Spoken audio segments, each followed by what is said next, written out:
Hello everyone, कैसे हैं आप सभी। आशा करती हूँ अच्छे होंगे और खूब मन लगा पढ़ाई कर रहे होंगे। तो एक चीज समझिए, अपने जीवन का सार, उसके बाद हम बात करते हैं पढ़ाई की। लेकिन अगर अपने जीवन का आप सार समझ लेंगे तो बहुत सारी चीजें आसान हो जाएंगी। देखिए, आप लोग अगर परेशान हैं तो अपनी वजह से, खुश हैं तो अपनी वजह से, आज सफल है कोई भी व्यक्ति तो अपनी वजह से, असफल है तो अपनी वजह से। बस इस चीज को जान लीजिए कि हम जो भी कर रहे हैं ना, सब कुछ हम अपनी ही वजह से कर रहे हैं। अपनी ही वजह से हमारी लाइफ की जो भी सिचुएशन है, अब आप इस बात को एक्सेप्ट नहीं करेंगे, क्योंकि आपको ऐसा लगेगा कि मैं तो अच्छा करने का प्रयास किया लेकिन बहुत सारे लोगों ने बिगाड़ने का प्रयास किया। मैं शुरू से कुछ और करना चाहती थी लेकिन घर वालों ने नहीं करने दिया। बहुत सारे ऐसे आपके सवाल हो सकते हैं। माना कि ये सारी सिचुएशन हमें झेलनी पड़ती है, लेकिन बात ये है ना कि सब हमारी सोच का फेर है और मन से किस चीज को हम लगा लेते हैं उसका फेर है। किसी ने आपकी जिंदगी बिगाड़ने का प्रयास किया तो आपने बिगड़ने दिया, जाने दिया। आप उस व्यक्ति के सामने नतमस्तक हो गए, हार गए, इसीलिए उसने आपकी जिंदगी को बिगाड़ दिया। कोई आपको दुखी करके चला जा रहा है तो यानी कि आप दुखी होना चाहते हैं। आप उस व्यक्ति से इतने अटैच हैं कि वो व्यक्ति आपकी पूरी जिंदगी को अपने हाथ में लेके रखा है। एक तरह से रिमोट कंट्रोल आपकी जिंदगी का उसके हाथ में है। वो जब बटन दबा रहा है, मतलब आप तो खुश हो जा रहे हैं, जब बटन दबा रहा है तो आप दुखी हो जा रहे हैं, यानी कि सारा कंट्रोल उसके हाथ में है। तो ये दिया किसने है? आपने दिया है।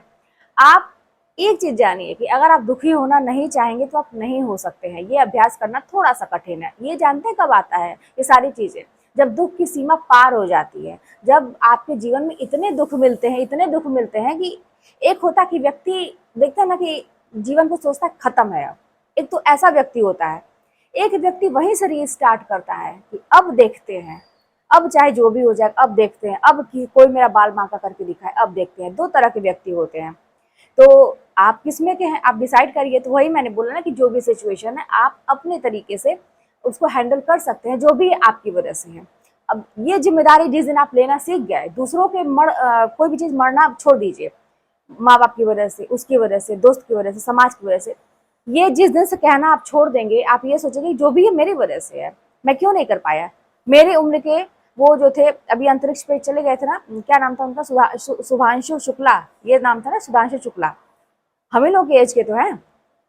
अरे बहुत होगा, आप 2-4 साल कम होंगे उनसे, यही है। तो अगर ऐसा व्यक्ति वहां पे जा सकते हैं वो, और इतना बड़ा काम कर सकते हैं, तो हमने तो अभी तक अपने जीवन कुछ अचीव ही नहीं किया। हम सब फंसे रह गए ना, उसने क्या कहा, उसने क्या कहा, उसने क्यों दुख दिया। तो बहुत सारी चीजें हैं। आपकी उम्र के लोग, आपसे बहुत कम उम्र के, 21 साल, 22 साल, 25 साल की उम्र, IAS, IPS, बहुत सारे अधिकारी बन जा रहे हैं। जो सपना देखा, आखिर वो कैसे कर ले रहे हैं।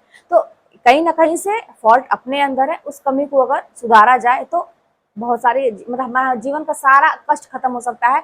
तो आज से ये ठान लीजिए। जैसे मेरे पास कमेंट आया था कि दीदी आज से मैं अपने जीवन की नई शुरुआत कर रही हूँ। जैसे कल मैंने बोला था कि नाग पंचमी है, तो कोई भी आप डेट मान सकते हैं, उसी को अपना एक आधार बनाइए।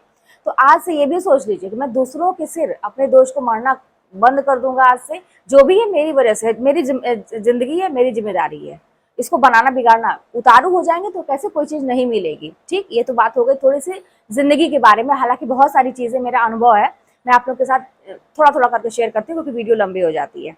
चलिए अब थोड़ी सी बात करते हैं अभी जो करंट में चल रहा है, LT गेट की। बहुत हल्ला हो रहा है। देखिए, हल्ला तो ऐसे ही बहुत सारी वैकेंसियों का होता है, आप उसमें क्या परफॉर्मेंस करेंगे डिपेंड इस पे करता है। अब बहुत निगेटिव मत हो जाइएगा, एग्जाम नहीं होगा, ऐसे ही हर साल होता है, ये है वो, बहुत निगेटिव होने की, जो होता है तो वो होता है, ये सच्चाई तो यही है। लेकिन आप अपनी तरफ से निगेटिव मत होइए अपनी जिंदगी के बारे में, और निगेटिव बोलना छोड़ दीजिए। आप हमेशा अच्छा सोचिए कि अच्छा होगा, हम तैयारी करें तो मेरी जॉब लगेगी, बस इतना आप सोचिए। अपने तैयारी में कहीं से कमी मत रखिए। अब बहुत सारे लोग बोले, मेरे पास एक कमेंट अभी जस्ट मैंने देखा कि 45 दिन बचे हैं मेरे एग्जाम में, तो कैसे करें। तो भाई 45 दिन बचे हैं तो डिपेंड ये करता है कि अब तक आपकी तैयारी कैसी थी, है ना। अब 45 दिन बचे, अगर आप आज से रीस्टार्ट कर रहे हैं तो मान के चलिए कि आपको तो सब कुछ, एक कहते हैं ना कि बस जीने के लिए एक जो कहते हैं जरूरी चीजें हैं वही आपको करनी चाहिए, बस सब कुछ छोड़ के आपको पढ़ना चाहिए। मतलब इम्पॉसिबल तो कुछ भी नहीं है। ये तो मैं हमेशा कहूंगी, इम्पॉसिबल कुछ भी नहीं है। 45 दिन है, वो भी आपके लिए एक अवसर है। 45 दिन है अभी, ये आप सोच सकते हैं। लेकिन अभी तक आपने क्या किया और अब से आपको कितनी स्पीड तेज करनी है, ये आप खुद सोचिए। दूसरी बात यह है कि किताबों के बारे में क्वेश्चन आप लोगों के आते हैं, काव्य शास्त्र को लेके, हिंदी के, कि कौन सी बुक। तो मैंने काव्य शास्त्र के लिए कोई बुक नहीं ली थी, मैं हमेशा बता चुकी हूँ। जैसे जैसे छोटे टॉपिक है, जैसे संस्कृत है, काव्य शास्त्र, तो मैंने इसके लिए कोई बुक नहीं ली थी।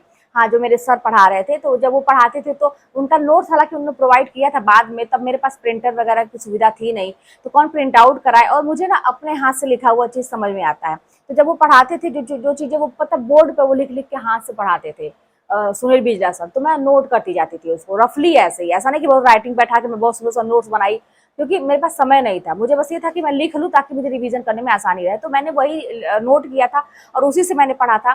घटना चक्र था मेरे पास, तो उसमें टॉपिक वाइज चीजें थी, फिर प्रीवियस क्वेश्चन पेपर थे, फिर उसमें सरस्वती पांडे की किताब में मैंने बहुत सारी किताबों और नोट्स के चक्कर में मैं नहीं पढ़ी, जो चीजें थी उसी में से मैंने तैयार की है सिलेबस के अकॉर्डिंग।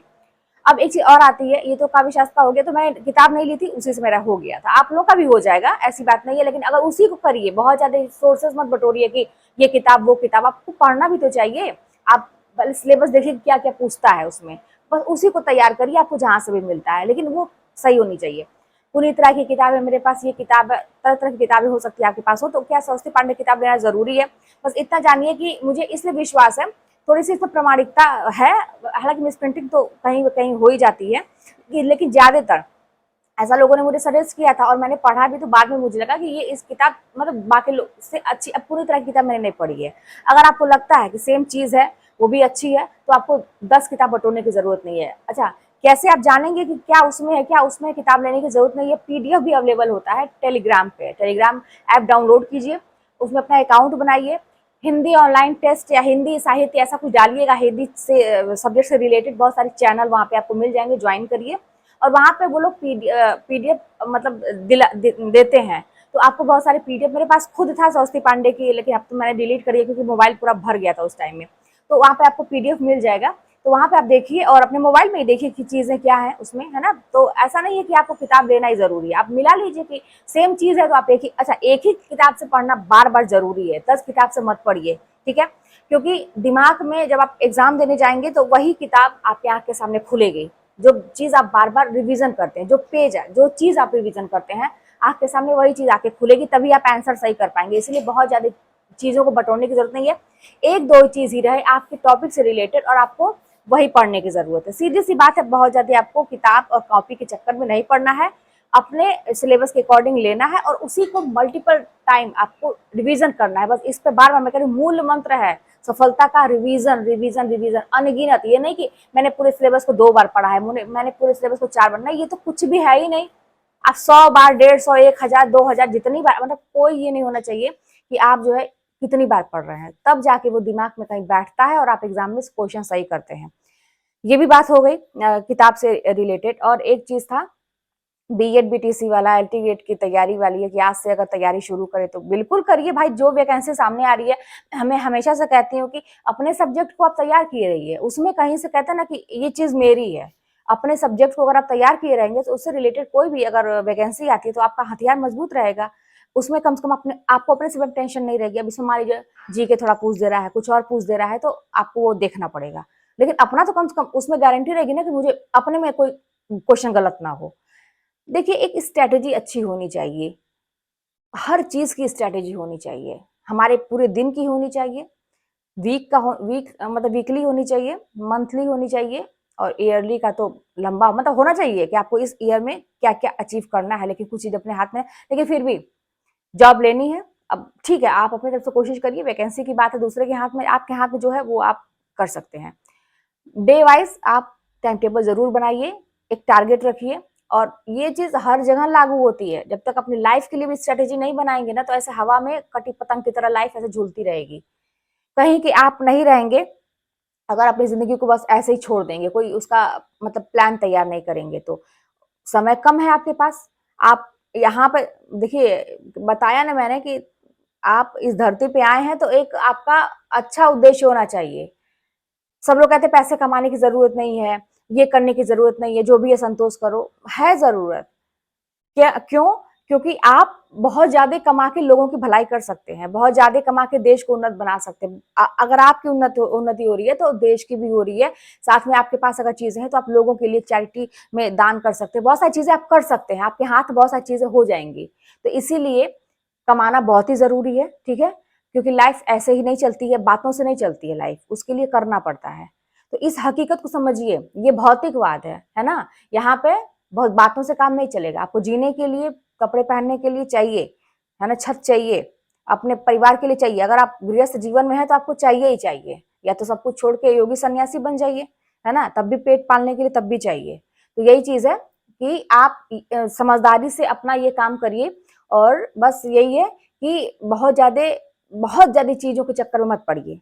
अब बहुत ज्यादा चीजों में ना सब आते हैं, मैं वही तो कह रही हूँ, ये पढ़ाई पे भी लागू होता है सारी चीजें, और आपके जीवन पे भी लागू होता है। बहुत ज्यादा चीजों, यानी कि बहुत ज्यादा किताबों के चक्कर में मेरे पास ये भी हो जाए, ये भी, कोई जो बता दे रहा आप खरीद ले रहे, पढ़ पाई नहीं रहे, ये नहीं होना चाहिए।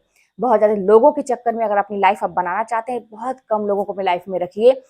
मैं तो ये कहती हूँ कि अकेले, जितने ही अकेले रहेंगे उतने ही ज्यादा अपने आप को समझ पाएंगे, अपने आप को कनेक्ट कर पाएंगे, अपने आप से खुद को कनेक्ट कर पाएंगे कि आप कौन हैं और क्या होना चाहिए, कैसे अपनी लाइफ को आप अच्छा बना सकते हैं। शांति चाहिए कम से कम। पैसा तो सबके पास होता है, लेकिन उनके जीवन में उथल पुथल मचा रहता है। लेकिन एक होता है ना कि अंदर संतुष्टि है कि मैं खुश हूँ। कहने वाले और सुनने वाले बहुत हैं दुनिया में, आप मत उनके चक्कर में पड़िए। बस आपको अंदर से जब मैं खुश हूँ, ये आपकी आत्मा संतुष्ट है आपके इस जीवन से, आप जो करना चाहे वो आपने किया। बस इसके लिए मेहनत चाहिए, आपके कर्म जुड़ेंगे और कोई कुछ नहीं करेगा, कोई कुछ भी नहीं देगा। और देगा कौन? ईश्वर देंगे। आप मेरी बात मानिए, आप दिल से, मतलब एकदम सब कुछ छोड़ के, एकदम मतलब आंख बंद करके भगवान पर भरोसा करके देखिए, मांग के देखिए। अब तुरंत चमत्कार नहीं होगा, मैं ये भी कहूँ तुरंत नहीं, कर्म आपको करना पड़ेगा। ये नहीं कि आप मांग रहे हैं कुछ कर नहीं रहे हैं तो मिल जाएगा। आप बहुत मेहनत कर रहे हैं ना, आप बोल रहे हैं आपको बहुत सारी सफलता नहीं मिल रही है, आप खूब मेहनत करिए, खूब मेहनत करिए, और ईश्वर से आंख बंद करके सब कुछ छोड़ के बस विश्वास के साथ कि वही देंगे और कोई नहीं देगा। हकीकत यही है, कोई भी नहीं देगा। तो आप उनसे मांगिए और आप देखेंगे कि चीजें आपको जरूर मिलेंगी, इतनी मिलेंगी कि आप संभाल नहीं पाएंगे। ऐसा मेरा, आप मतलब मैं उसके एग्जाम्पल हूँ आप लोगों के सामने। ये कोई बहुत बड़ाई की बात नहीं है, मतलब मैं इसलिए आप लोगों से बोल रही हूँ ना कि आप करिए, करिए अच्छा, अपने जीवन में अच्छा करिए, हार मत मानिए। हार मानना एक मनुष्य की फितरत नहीं होती, नहीं तो हम लोग पशुओं के योनि में पैदा होते कि उनको किसी चीज से मतलब नहीं होती, बस खाना सोना, बस ऐसा। मनुष्य योनि में पैदा होने का मतलब बुद्धिजीवी प्राणी, सबसे श्रेष्ठ। तो बहुत स्ट्रगल के बाद हम लोग यहाँ तक आए हैं, तो ऐसे जीवन को ऐसे ही मत जाने दीजिए, कुछ अचीव करके जाइए।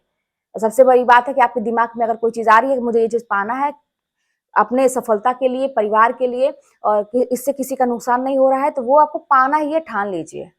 ठीक है, देखिए वीडियो बहुत लंबा, बहुत सारी चीजें होती हैं बताने को, चलिए लंबा हो जाता है। और मैं हमेशा, ये जो रात का समय होता है, मेरी वीडियो हमेशा आप लोगों को 11 बजे मिलती होगी, 10:30 बजे मिलती होगी। इस समय को मैं बहुत ही बेस्ट टाइम समझती हूँ हर इंसान के लिए। रात का समय उसका अपना होता है। दिन भर आप खूब मेहनत करिए, थोड़ा सा रेस्ट वगैरह करना है कर लीजिए, खूब मेहनत करिए, है ना। अभी तो मैं रेस्ट कर ले रही हूँ, जीवन में थोड़ी निश्चिंतता है तब, नहीं तो एक टाइम था कि मैं भी दिन रात एक की हुई थी। और ये दिन भर मेहनत, और रात में, रात अपनी है, कोई डिस्टर्ब नहीं करने वाला है, किसी को बात ज्यादा जताने की जरूरत नहीं कि कितना पढ़ रहे हैं क्या है, जो भी है इसको यूटिलाइज करिए जितना हो सकता है। ठीक है, आराम भी करना जरूरी है, सेहत को देखना भी जरूरी है, तो मैनेज करके चलिए। लेकिन ज्यादा से ज्यादा समय को अभी लगा देंगे ना, तो अब आगे का समय आपके फेवर में होगा। आप आराम करिए, दिन रात आराम करिए, कोई नहीं आपको टोकने वाला, लेकिन एक्टिव आप रहिए। बहुत ज्यादा आलस्य सबसे जड़ बीमारी है ना, ये जो हर चीज का जो जड़ है तकलीफों का आलस्य है, हम करना नहीं चाहते। तो छोटी छोटी चीजों पे काम करेंगे ना, जीवन एकदम सुधर जाएगा। जब मन करे नहीं करना है, उठ के बैठ के करना है। अब इतना झेलने के बाद अब क्या बचा है, करना है मुझे, उठ जाइए। ठीक है, तो चलिए फिर मिलते हैं नेक्स्ट वीडियो में। और आप लोग के बहुत अच्छे अच्छे कमेंट आते हैं, मैं रिप्लाई नहीं कर पाती हूँ, लेकिन आप लोग का कमेंट पढ़ के मुझे बहुत अच्छा लगता है, मुझे बहुत हिम्मत मिलती है, मुझे बहुत मोटिवेशन मिलता है। तो मेरी पूरी दुनिया आप लोग हैं, मेरी एक अच्छी से फैमिली है। जैसे कहते हैं ना कि जिसके भाई बहन और कोई ना हो, तो आप लोग इतने सारे मेरे भाई मुझे मिले, इतने सारी मेरी बहन मुझे मिली कि मुझे कहीं से, मैं बोली ना कि आत्मसंतुष्टि होना चाहिए, तो मुझे भगवान ने इतना दे दिया है कि बहुत आत्मसंतुष्टि है। बस आप लोगों का भी आशीर्वाद मुझे चाहिए, और मेरी तरफ से तो मैं पूरी कोशिश करती हूँ कि मेरे लफ्जों से अगर आपको थोड़ी भी ऐसा लगता है कि फायदा हो रहा है, करना चाहिए, तो मतलब मेरा पूरा जीवन समर्पित है कि आप लोग अच्छा करिए। क्योंकि ऐसा मेरे जहन में आता है कि हो सकता है कि मेरी लाइफ का पर्पस यही है कि मैं अपने तो की, जैसे भी जैसे तैसे, मतलब लड़ते भिड़ते गिरते संभलते की मैं, लेकिन मैं सबको बताऊं कि चीजें हो सकती हैं। और आपके पास भी अनुभव कम नहीं है, बस उसको जानने की जरूरत है, हिम्मत करने की जरूरत है। ऐसा नहीं है कि बस मेरे ही पास, सबके पास पावर है, भगवान ने दिया है। चलिए फिर मिलते हैं नेक्स्ट वीडियो में। कोई बात होगी तो कमेंट के माध्यम से बताइएगा। चैनल पर नया सब्सक्राइब कर लीजिएगा, शेयर करिएगा। सब्सक्राइब आप लोग जरूर कर लिया करिए, क्योंकि उससे मुझे भी बल मिलता है। अच्छा लगता है रोज देखने में ना कि इतने सब्सक्राइबर में, लाइक्स भी कर लिए, उससे आप लोगों का तो कुछ नहीं, लेकिन मुझे बहुत अच्छा लगता है। तो फिर नेक्स्ट वीडियो मिलते हैं। कोई बात होगी तो कमेंट के माध्यम से बताइएगा। मैं पढ़ती सबके कमेंट हूँ और कोशिश करती हूँ कि सबके आंसर देने का प्रयास करूँ। चलिए मिलते हैं नेक्स्ट वीडियो में।